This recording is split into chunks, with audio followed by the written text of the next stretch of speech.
Today, the property buying and selling discontinuity.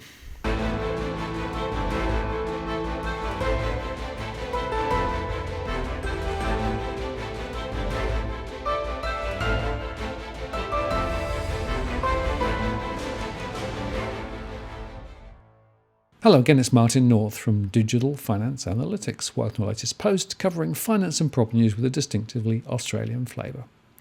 Well, today I want to take you through some of the results from our latest household surveys through to the end of July. And these surveys are looking specifically by segment at the buying and selling propensity of different households across Australia.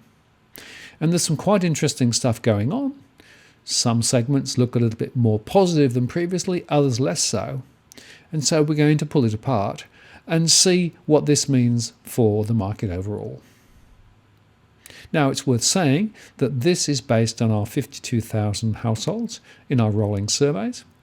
And of course, we analysed the data in both qualitative and quantitative terms to get both a sense of what it means in terms of the numbers, but also in terms of intent as well.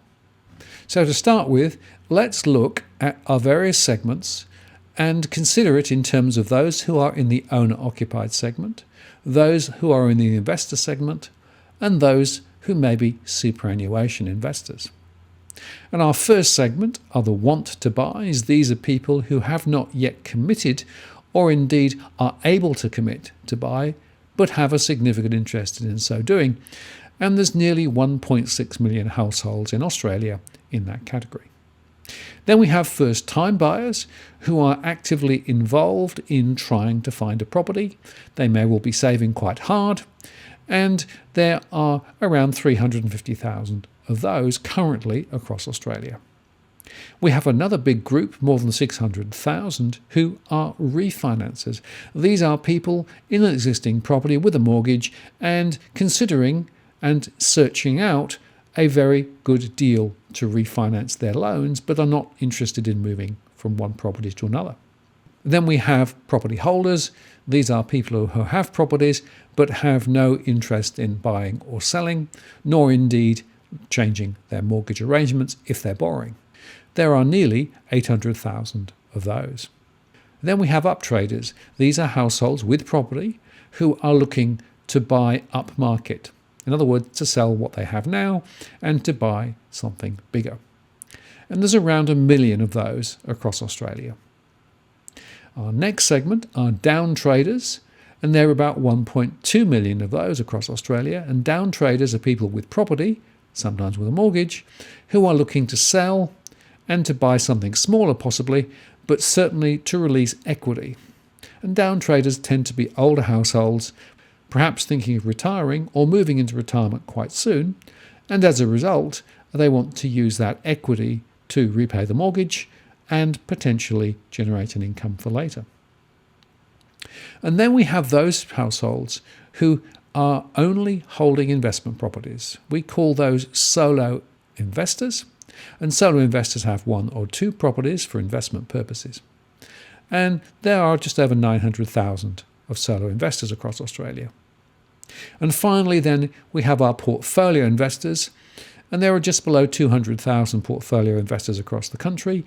These are people with a very significant portfolio of investment properties, in some cases more than 20 properties, and are generating significant revenue from their portfolios.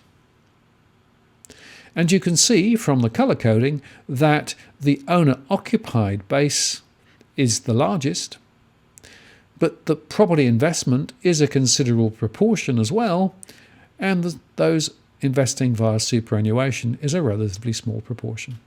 And in round numbers, there are around 3 million owner-occupied borrowers, there are around 1.5 million property investors, and around 50 to 60,000 superannuation property investors. So the first thing we're going to look at is intention to transact in the next 12 months. And we're showing this by specific segments. And the most striking thing is that the down traders are by far the most likely to transact. In fact, around 60% said they are looking to transact in the next 12 months, and that's been building quite considerably since around 2006. And we can also see that the proportion wanting to refinance is now above 30%, and there is also a rise in the first-time buyers. Around 30% of those are also looking to transact in the next 12 months. But the other startling piece of information in this chart is that both solo investors and portfolio investors are actually less likely to transact than previously. And this, of course, has been one of the major changes in the market in recent times, and that's been driven by changes in regulation, changes in property values, and slowing rental income. Now, we can actually split out those intending to transact into those on the buy side and those on the sell side. The buy side are those who are primarily driven by an interest in buying property first.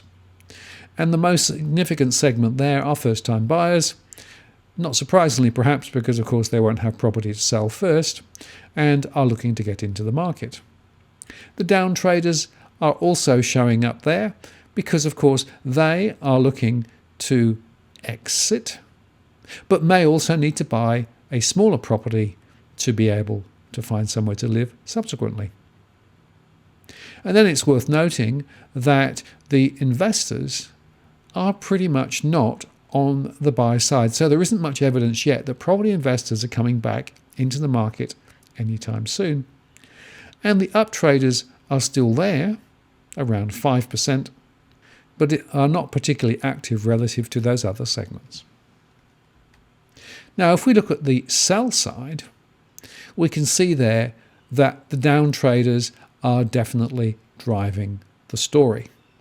This is because they are pretty desperate to sell. They want to try and release the equity that they've accumulated over recent years. And we can also see that there is a rise both in solo investors and portfolio investors who are looking to escape the investments that they've currently got. They want to sell.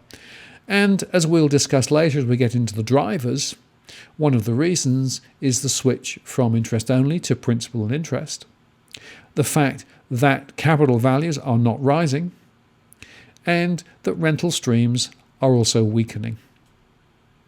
And there are some up traders who are looking to sell first before they go and buy, but again, they're a relatively small proportion. Now, we can also then look at those who are actively saving to buy. And the segment with the latest propensity to save are, no surprise, first-time buyers. And we can also see some up traders beginning to save, and even some want to buy are also still saving because they hope to become first-time buyers later. In fact, there's been very little dynamic change across these segments other than the fact that first-time buyers are saving a little harder than previously. In terms of borrowing more, this is quite an interesting dynamic too, insofar that until the mid-2017, it was investors who were driving credit growth in Australia considerably. And then, of course, APRA tightened the screws, and as a result, that's fallen away now to a much lower level. Whereas the up traders and the first-time buyers are looking to borrow more. They are the two segments most likely to take mortgages out afresh. And refinancing is still ticking along relatively smoothly. And that's because, of course, interest rates have been dropping and people are looking to try and find a cheaper loan.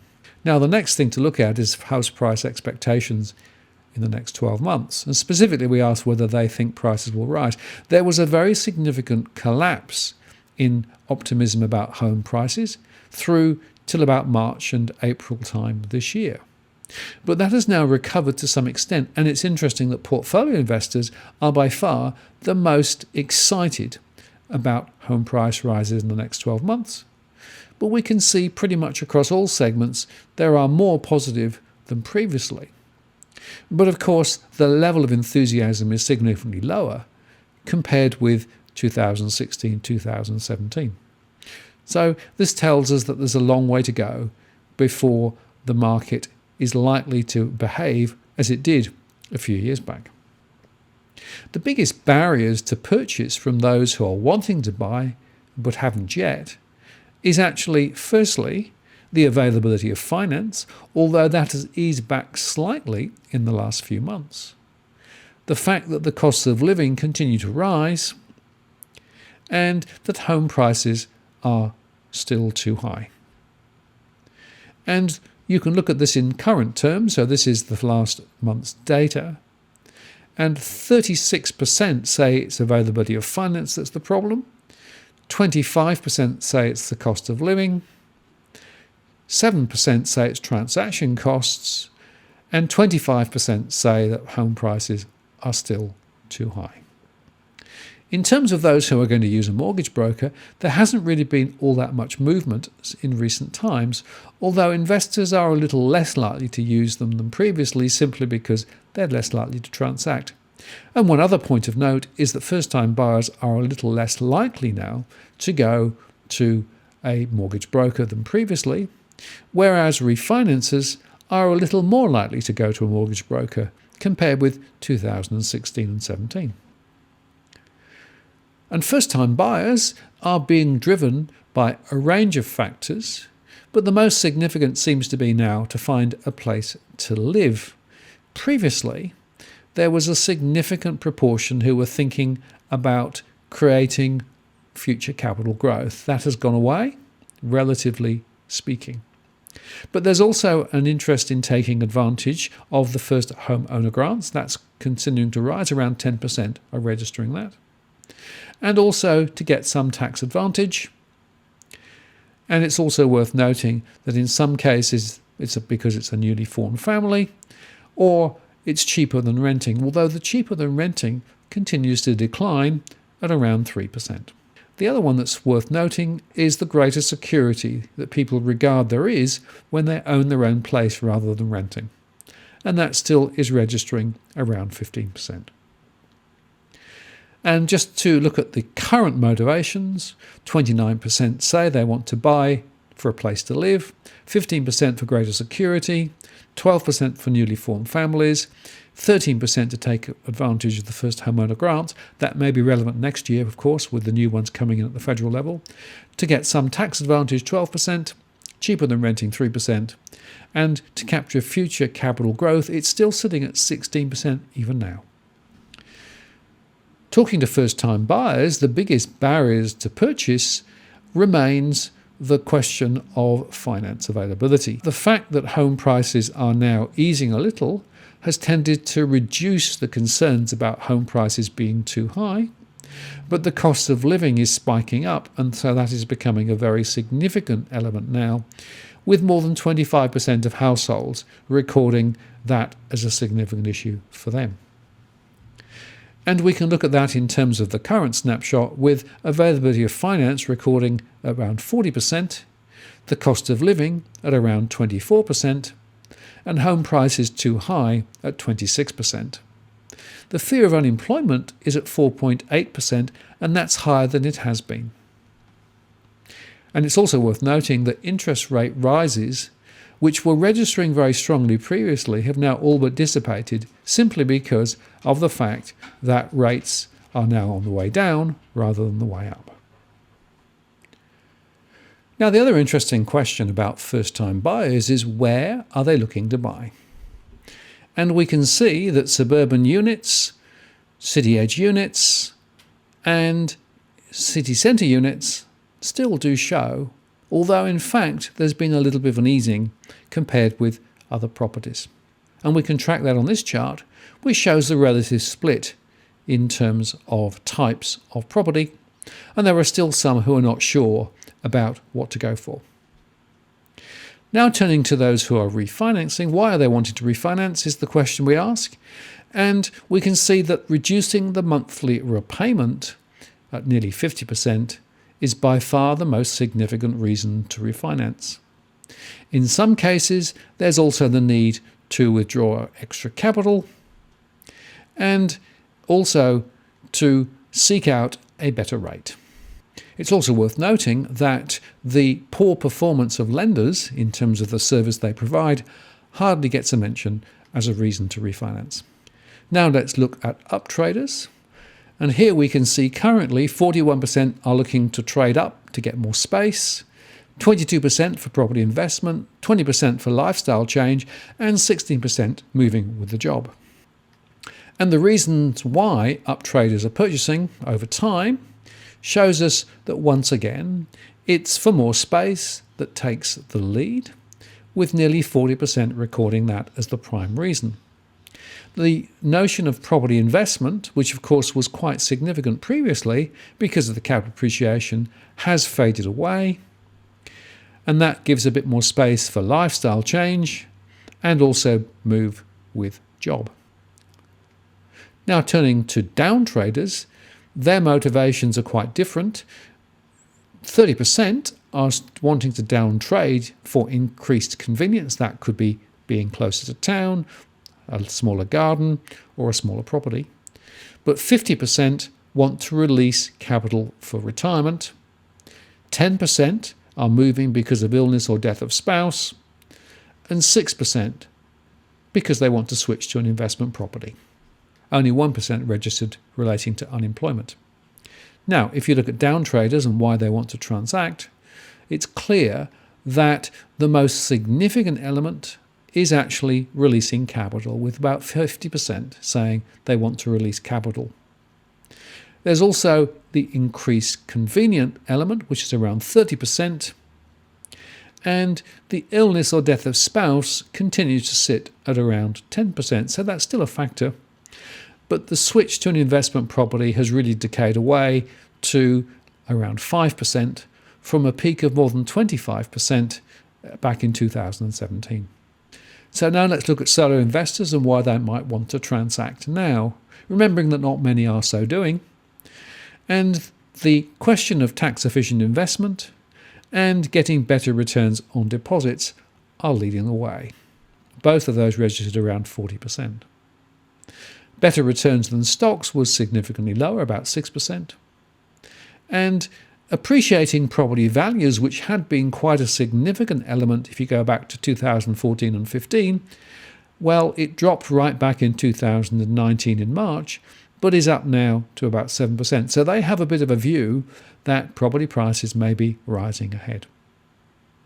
Those investing via a super fund have somewhat similar stories in terms of it's partly to do with tax efficiency, around 40%.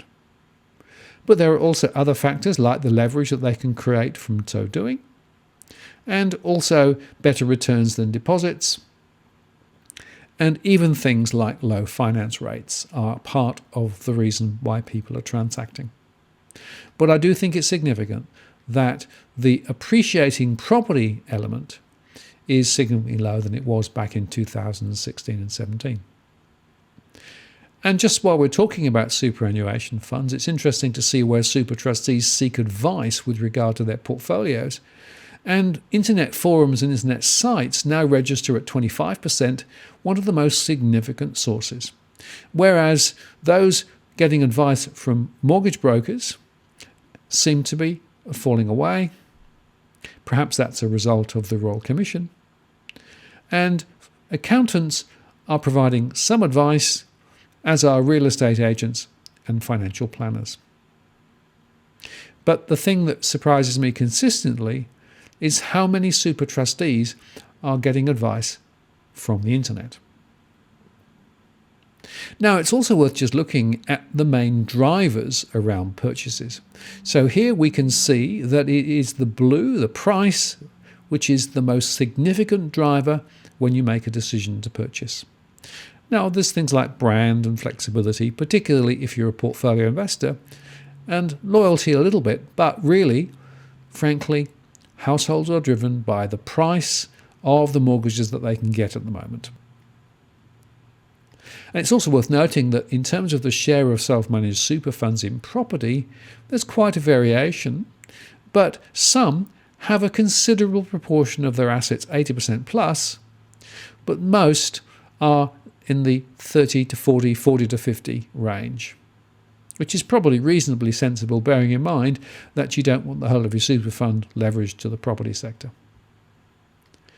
Now, if we look at the barriers to purchasing from investors, we can see that the most significant element is still the question of financing, the fact that they've already bought, and potential changes in regulation, although that has died away just a little.